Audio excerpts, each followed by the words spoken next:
With the combination of trash talk and high emotions, the NBA has seen plenty of fights throughout its many years of history. Some of these fights you'd think would easily get a player ejected and suspended, were nothing more than a foul and viewed as not too serious. However, there was once a fight where a single punch changed the lives of two players and the NBA forever. Welcome to NBA Insider.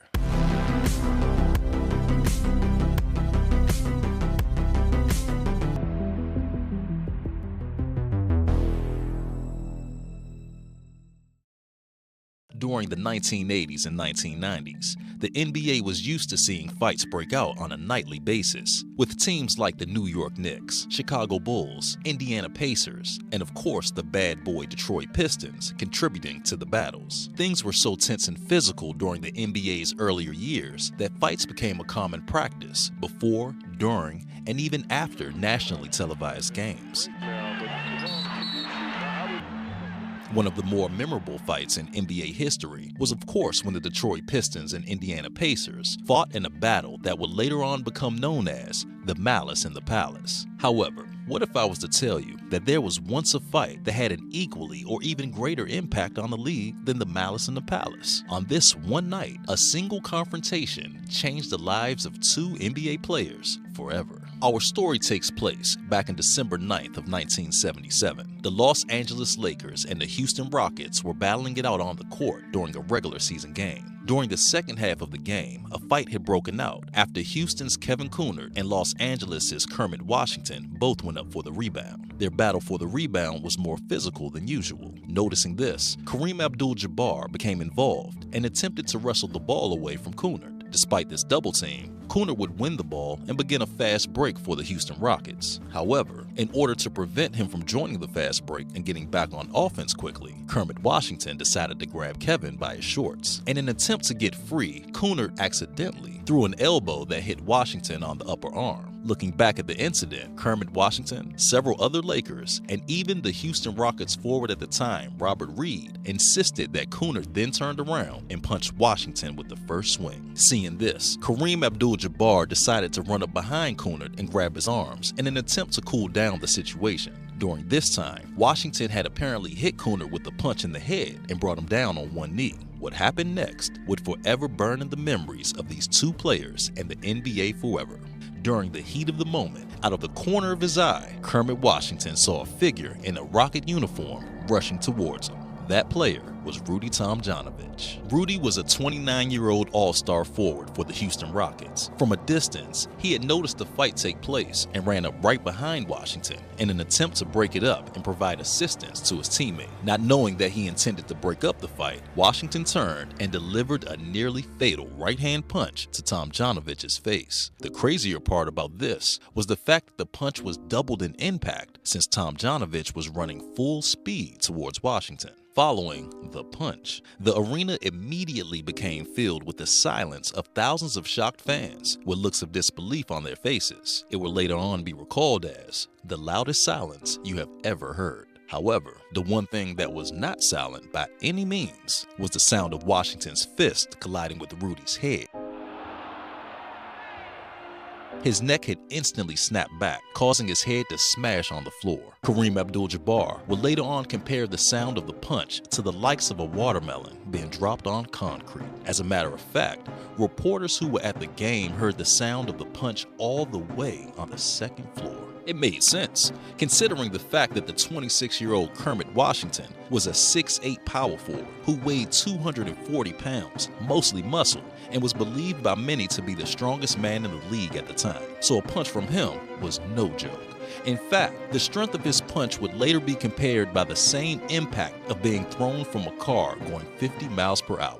Rudy Tomjanovich himself recalled the punch being so powerful that while the Houston Rockets trainer was holding a piece of cloth on his face to prevent the blood from gushing out, he asked the trainer, "What happened? Did the scoreboard fall on me?" In which the trainer replied, "No, Kermit hit you." After spending a couple of seconds on the hardwood floor, Tomjanovich was able to get up and walk around. The game would resume, and following its conclusion, Tomjanovich's eye was black and his jaw was wired shut as he spoke to reporters after the incident. On his way into the locker room, Rudy saw Kermit Washington and asked why he punched him. The two would get into a verbal argument before being broken up by security. Little did Rudy and Kermit know that trailing that altercation, their lives would never be the same. Following the incident, Rudy was immediately rushed to the hospital where he would fight for his life. Doctors would later discover a long list of injuries he had acquired, including a fractured skull, detached bone structure from the skull, a cerebral contusion, as well as a broken jaw, nose, and leaking blood and spinal fluid. His skull fracture was so deadly that Rudy Tomjanovich could taste the spinal fluid leaking from his brain and into his mouth.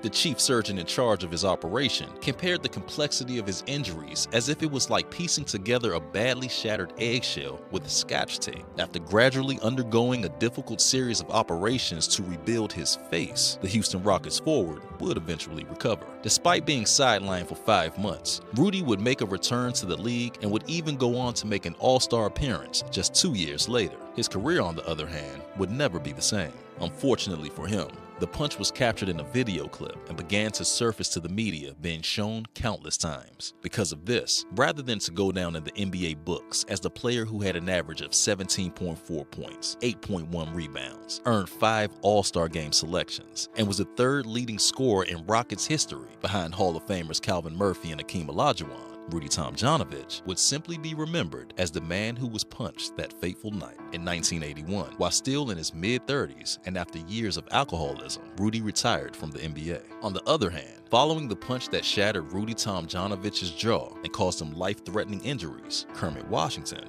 entered a living hell. Following this incident, the NBA commissioner at the time, Larry O'Brien, who had already been worried about the growing number of fights and the potential for serious injury, immediately suspended Washington for 60 days and fined him $10,000. Washington's 60-day suspension, which was the longest suspension for any on-court incident in NBA history, caused him to miss 26 games. Aside from the league, the media and fans were all out for Washington's head as well. He began receiving hundreds of letters, all filled with racial slurs and tormenting words. Washington also began having nightmares in which he would be convicted by a judge for murder. As if that wasn't bad enough, the Houston Rockets were furious and felt that if Tomjanovich would have to miss the rest of the season, then Washington should face the same punishment. The management of Kermit Washington's team made no move to defend him, nor did anyone from the Lakers. He was all alone.